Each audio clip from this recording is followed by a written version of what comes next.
이메일로 갈 거예요. 네, 여러분들 반갑습니다.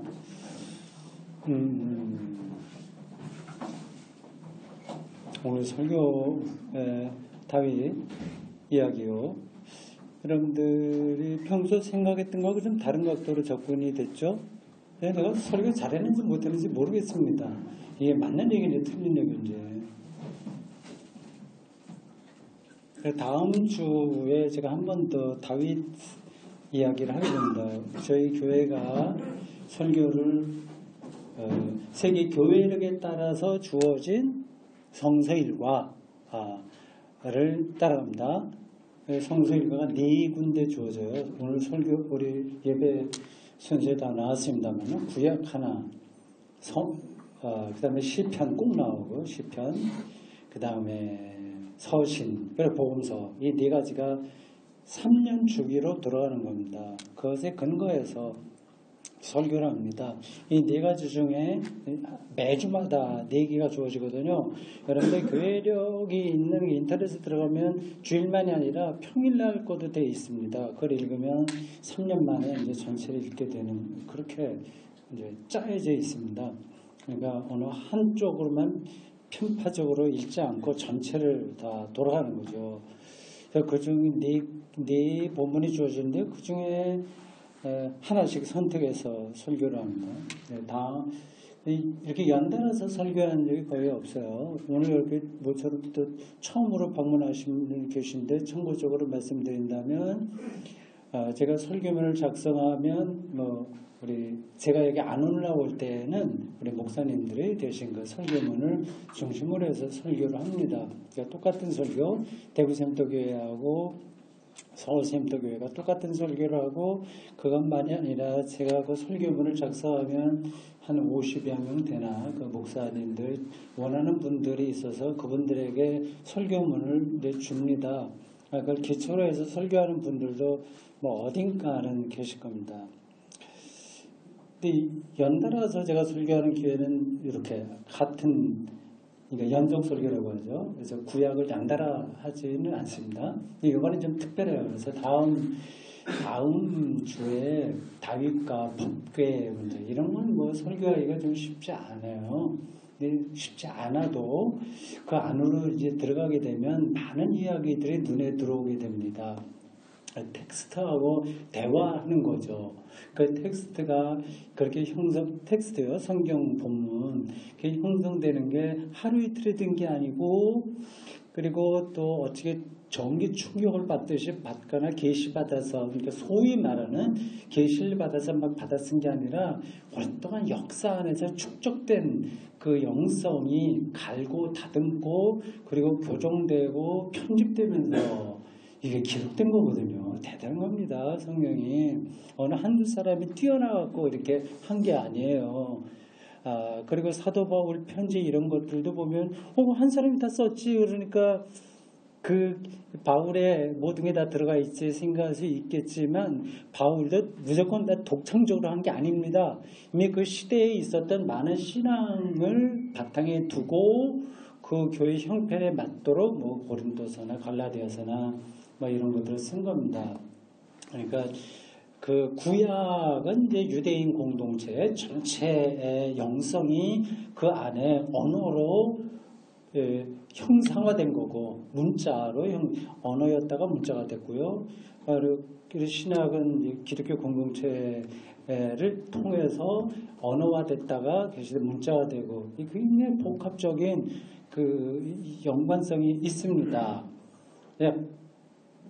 공중에서 뚝 떨어진 게 아니라 역사에서 오랫동안 걸러지고 이게 분석되고 평가된 말씀들이 엑기스각이 들어왔기 때문에 그 텍스트를 통해서 그 배경들을 조금 눈치채는 사람이라고 한다면 법궤 이야기 별거 없는 것 같지만 그 안에서 많은 것들을 건져낼 수 있습니다. 이게 이제 설교자에게 하나의 짐이기도 합니다.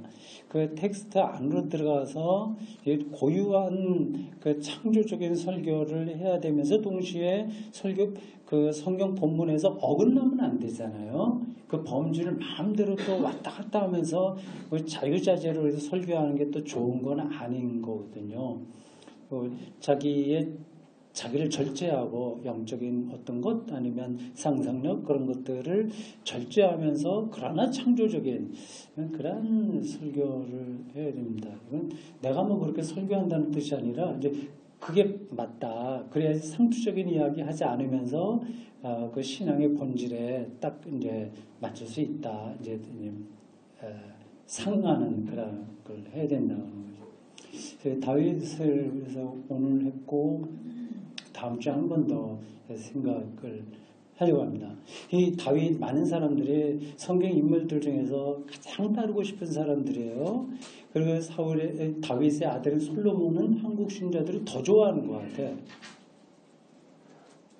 다윗도 좋아하지만 솔로몬을 더 좋아하는 것 같아요. 그래서 자녀들을 위해서 기도할 때 솔로몬과 같은 뭐 이렇게 지혜해달라고 하는데 조금 문제가 많습니다.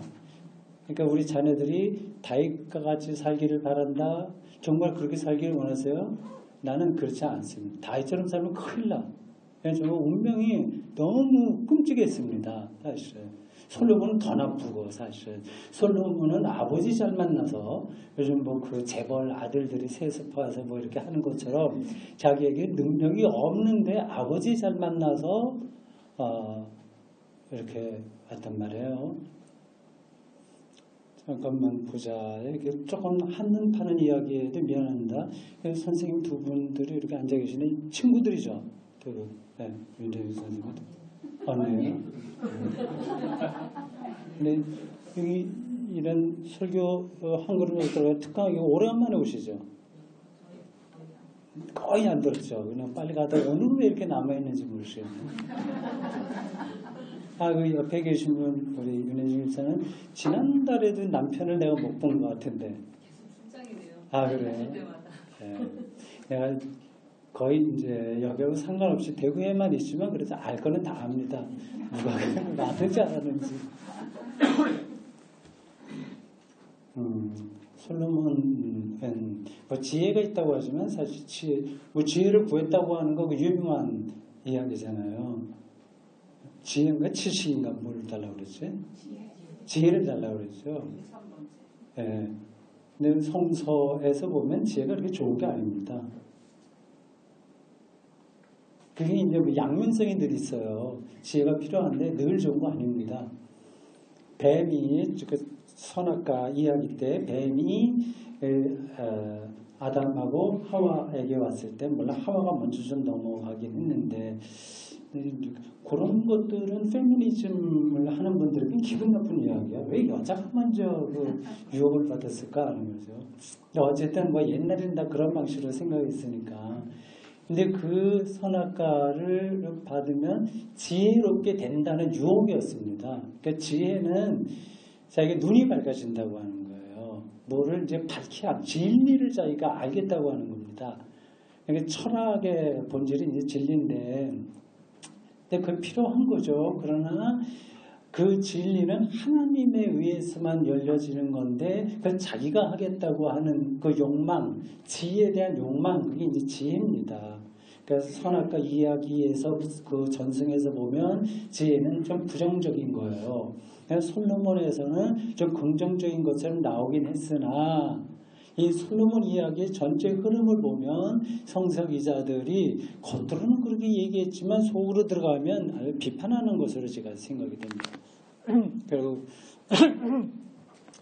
솔로몬 이야기는 그만두고요. 우리 자녀들 솔로몬처럼 되게 해달라고 하는 기도는 정말 하지 말아야 됩니다. 다윗은 그래도 괜찮습니다. 솔로몬은 나중에 정말 사치많이 했고 이방 여자들 데리고 오는데 데려온 것까지는 뭐 옛날 왕이라서 그렇다 하더라도 그 우상, 그 여러 가지 그런 것들까지 다 데려와서 정말 문제가 많았습니다. 그리고 정치를 독재자예요. 솔로몬이 기본적으로 그래서 북지파들의 마음이 다 떠났습니다. 아시죠? 이게 정치도 사실 좀 어떤 아버지 덕에 성경 기자가 나중에 그런 얘기합니다. 너 지금 당장 왕좌에서 쫓겨나야 되는데 당장에 심판받아야 되는데 아버지 덕인 줄 알아. 뭐 그렇게 성경이 말하고 있습니다. 우리 자네들 솔로몬처럼 되게 해달라고 하는 기도는 축복이 아니라 저주다 오히려 생각하시는 게 좋습니다. 그러니까 우리가 너무 쉽게 성서에 나와 있는 것으로 세상을 이렇게 저렇게 판단하고 사는 건 하여튼 세심한 주의가 필요합니다. 이제 다윗 이야기죠.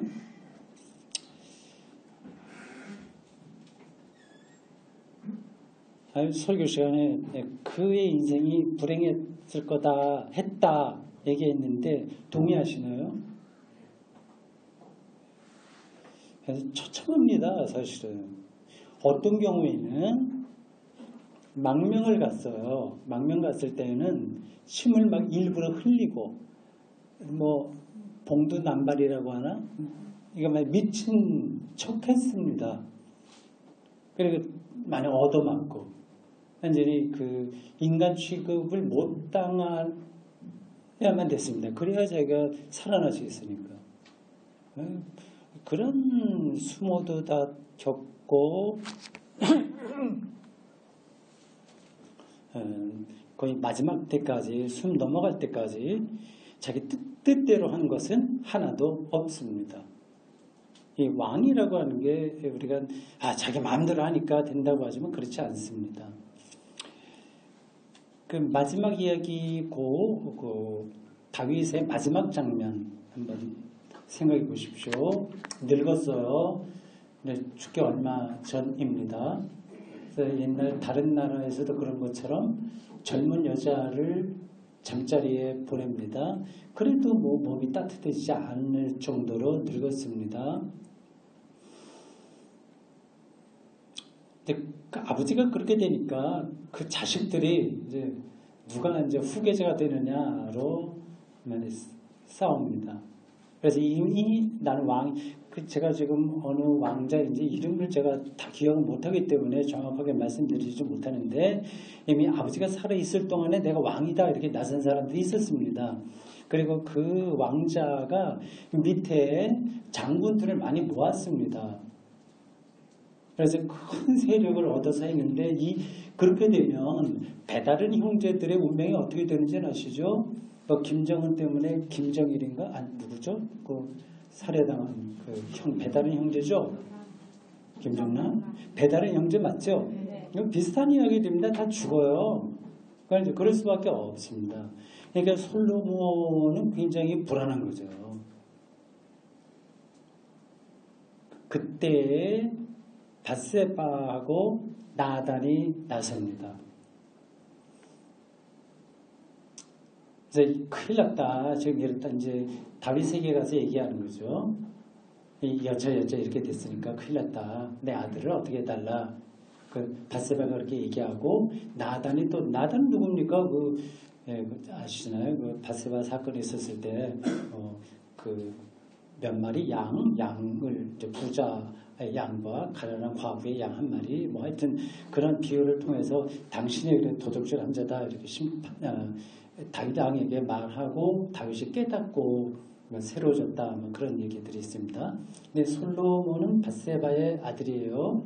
근데 밧세바하고 이 다윗 관계 그거로 드라마 같은 것도 나왔을 겁니다. 오페라 같은 것도 나왔을 것 같습니다. 내가 미루어 짐작컨대 그거를 드라마로 쓰면 정말 재미있는 이야기 될 수 있을 겁니다. 성서는 그냥 이 다윗이 낮잠 자다가 일어나서 여기 뭐 보니까 어떤 그 울 안에 담장 안에서 목욕하는 여자가 있는 걸 보고 욕심이 나서 데리고 왔다 얘기하지만 뭐 그건 표면적으로 나타난 거고 그럴 수도 있을지 모르지만 그 뒤로 이어지는 전체적인 이야기들을 보면 이 다윗이 밧세바를 끔찍하게 생각하긴 한 것 같습니다.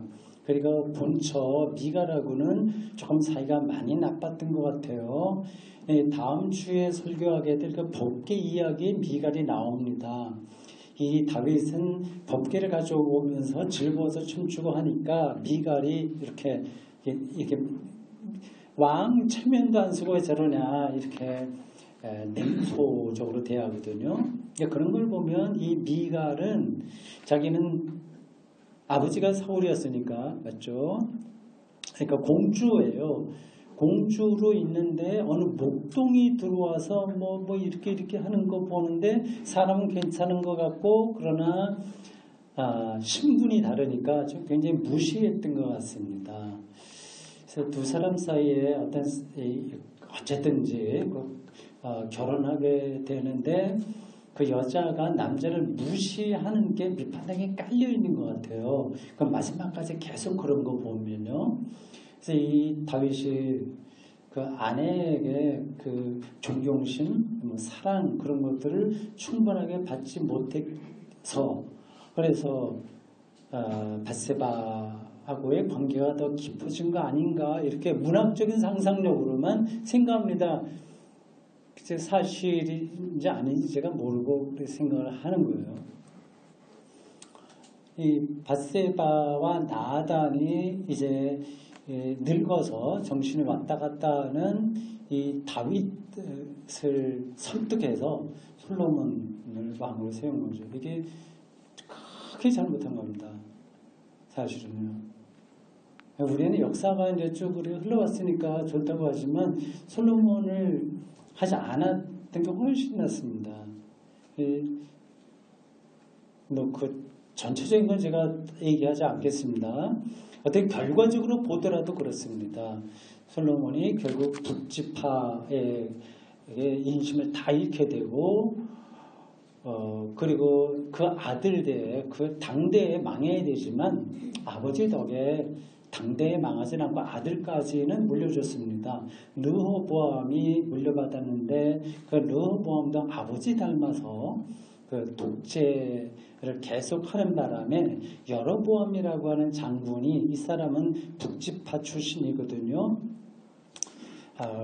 결국 이제 솔로몬이었을 때 이제 망명을 떠납니다. 이 여로보암 장군이 왜 떠나냐 하면 이 솔로몬이 재위하고 있을 때 이 충언을 한 거죠. 왕이여 이러면 안 됩니다.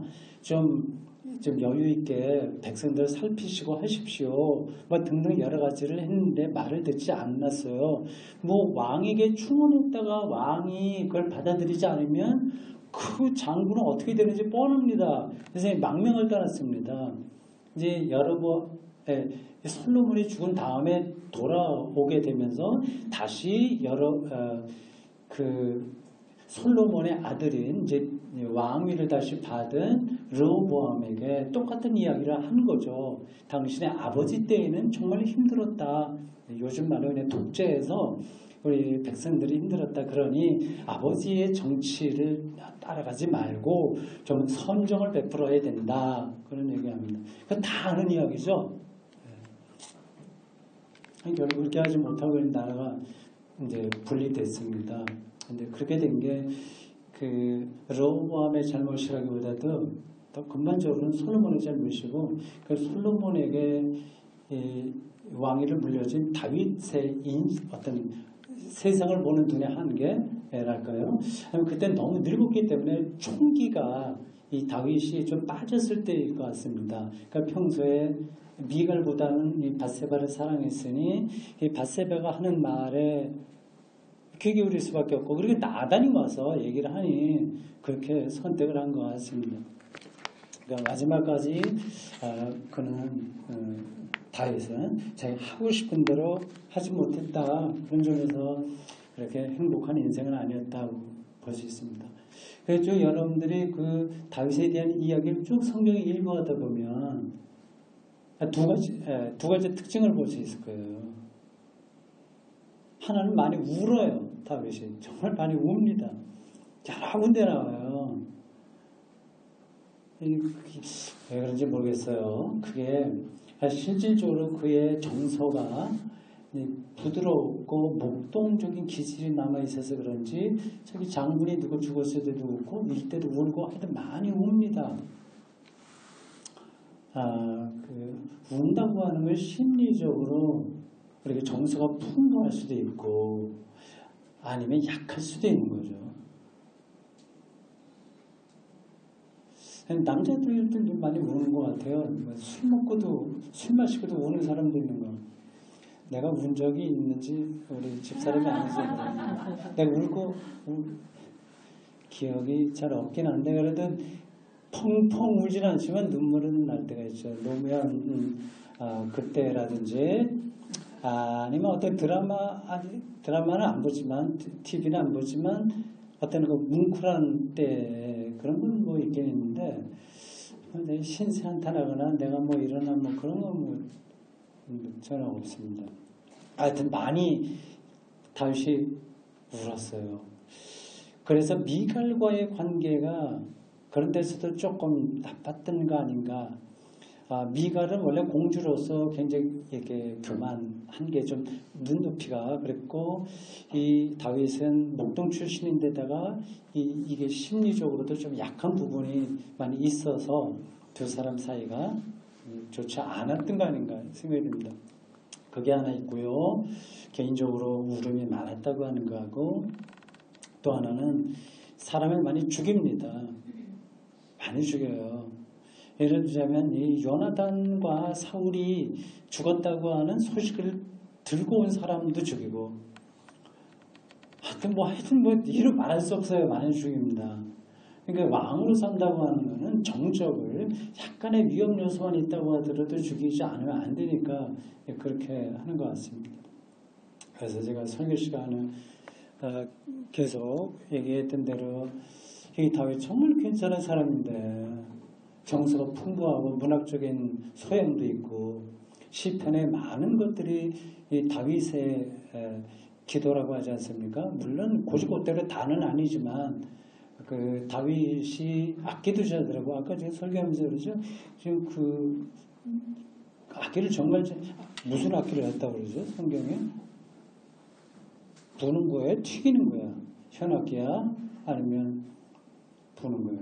뭐 있죠. 뭐라고 악기 이름이 나왔는데 그래서 사울이 정신이 왔다가 조금 우울증이 좀 있었는지 아니면 하여튼 산만해지는지 그럴 때마다 이 악기 치료사가 와서 연주해주면 좀 괜찮아지고 일종의 뮤직 힐링 그런 게 벌어진 거죠. 이 다윗이 그걸 잘했습니다.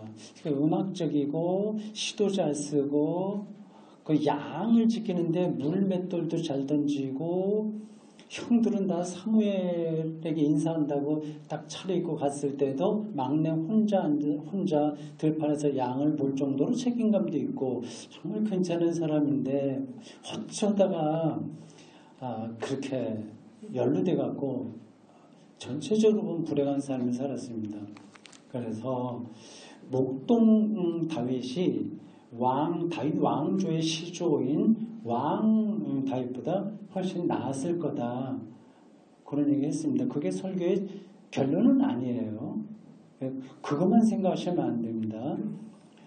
임마누엘이라고 하는 거를 얘기했는데, 그건 이제 양적으로, 설교의 양으로 보면 조금 좀 양이 좀 작아서 놓칠 수도 있습니다. 핵심은 임마누엘입니다.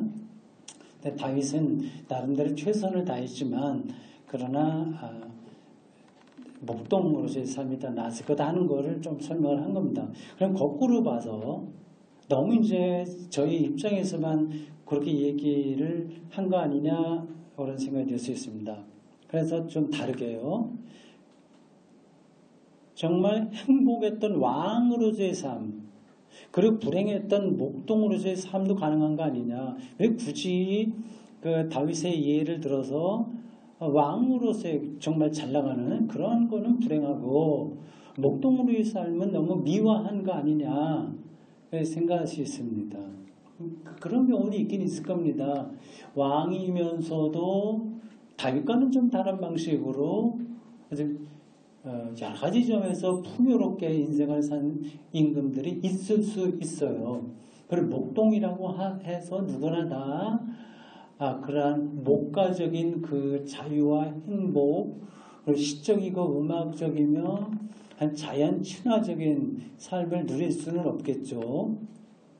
그렇게 개별적으로 차이가 있긴 있으나 전체적인 흐름으로 본다면, 흐름이라기보다도 어떤 관점으로 본다면 왕의 삶은 불행할 수밖에 없습니다. 정말 그렇습니다. 여러 가지로 그렇습니다. 왕이 되지 않았으면 차라리 나았을 사람들을 우리 현대, 우리 한국, 대한민국 역사에서 실증적으로 보고 있죠. 두 사람인가 더 되나. 어쨌든 뭐 그렇습니다. 아예 그냥 사업가로 하든지 아니면 그냥 공주처럼이나 그냥 사람이 되는데 대통령으로 돼서 정말 불행하잖아요. 그렇죠? 그런데 좀 안 됐습니다. 근데 그 분위기가 또 그렇게 돼버리면 옆에 사람들이 또 문제지. 저 사람이 대통령이 할 그릇인지 아닌지를 정확하게 알고 밀든지 해야 되는데 하여튼 뭐 그렇습니다. 근데 왕이라고 하는 성서적으로 이야기합니다. 이 왕정제도가 이스라엘에 들어오게 된 것이 이 사무엘 선지자 그때입니다. 그 이전에는 사사시대예요.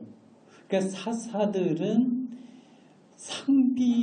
늘 지도자로 활동하는 게 아니라 그냥 일상적인 다른 직업 일을 하다가 나라가 누란에 빠지고 할 때에 나타나서 리더십을 발휘하여 그 적군을 물리친다거나 그런 일을 했습니다. 사사도 왕과 같은 역할을 하긴 했는데 평상시에는 그냥 똑같이 살았다는 차이가 있는 겁니다. 왕은 그렇지 않은 거죠. 근데 사사시대가 상당히 진행된 다음에 그 이스라엘 그 백성들이 사무엘에게 와서 그거 다 아는 이야기죠. 괜히 다 아는 거 제가 또 얘기해서 미안합니다. 주일학교 때 다 했던 건데. 하여튼 왕제도에 대해서 성서가 어떻게 말하냐 하는 것을 말씀드리려고 하는 겁니다. 사무엘은 백성들의 주장에 비판합니다. 너희들 이집트나 아니면 다른 나라 바벨론 이런 데 보고 왕 세워달라고 하는데 그러려면 두 가지를 너희들이 각오해야 된다. 두 가지. 하나는 너희의 아들들을 군대에 보내야 돼. 상비군이 있어야 돼. 상비군. 그리고 또 하나는 딸들을 어떻게 해야 되죠?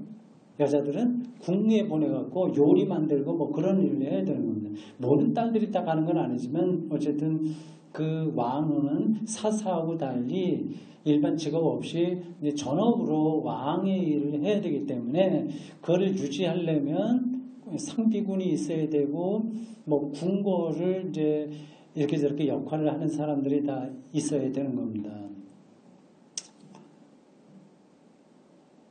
그래서 사무엘은 그 백성들에게 결국 이것은 너희들을 불행하게 할 거다. 그래서 계속 그거를 좀 막았어요. 하지 마라. 하나님의 뜻이 아니다. 이것은 나를, 사무엘을 믿지 않아. 그때 이제 백성들이 한 이야기는 뭐 성경에 나오는데, 백성들이 욕은 겁니다. 그 사무엘 당신들 아들들 보니 별로 비전이 없다. 그 아들들의 기대에서 우리가 여기 이렇게 있으면 참 미래가 불확실하다 얘기입니다. 어떻게 보면 그 위대했던 그 사무엘은 정말 위대한 사람이거든요. 그는 제사장이자 선지자이고 사사입니다. 이런 역할을 한 사람은 이스라엘 역사에 거의 없어요. 그의 앞 선지자, 그의 앞에 제사장은 엘리예요. 그 왕정으로 넘어온 그 시기에 있었던 두 위대한 그 지도자입니다. 이 두 사람 모두 자식들 농사는 실패를 했습니다. 엘리의 아들들도 형편없었고 사무엘의 자식들도 그랬습니다. 이 백성들이 사무엘에게 요구한 게 아들분이 안 된다. 그러니까 다른 나라처럼 우리도 왕 세우자 그입니다. 그게 이제 욕망이죠. 우리도 큰 나라가 돼야 된다. 강력한 집단 해야 된다.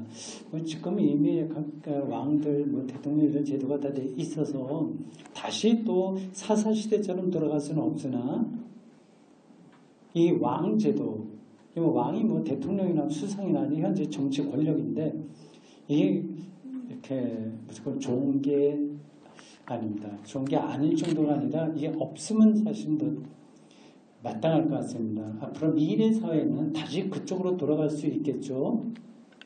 왕과 대통령 권력 이런 것들이 없는 시대로 갈 수도 있을 겁니다. 그게 이제 언제 어떻게 시작하냐는 모르겠어요. 인류 역사라고 하는 게 제도는 늘 바뀌고 있으니까요. 근데 어쨌든 이것이 가지고 있는 문제점이 너무 많아서 결국 그걸 극복돼야 될 겁니다. 왕이 되면 혹은 대통령이 되면 한 나라의 그 최고 우두머리가 되면 자기 그 권력을 더 유지하기 위해서 자꾸 머리를 쓰게 됩니다. 그래서 없는 것도 일부러 긁어 부스럼도 만들고 뭐 그렇게 하는 거죠. 정말 선한 의지로 최선으로 정치하는 사람들은 그렇게 많지가 않습니다. 뭐 개중에 있기는 있죠.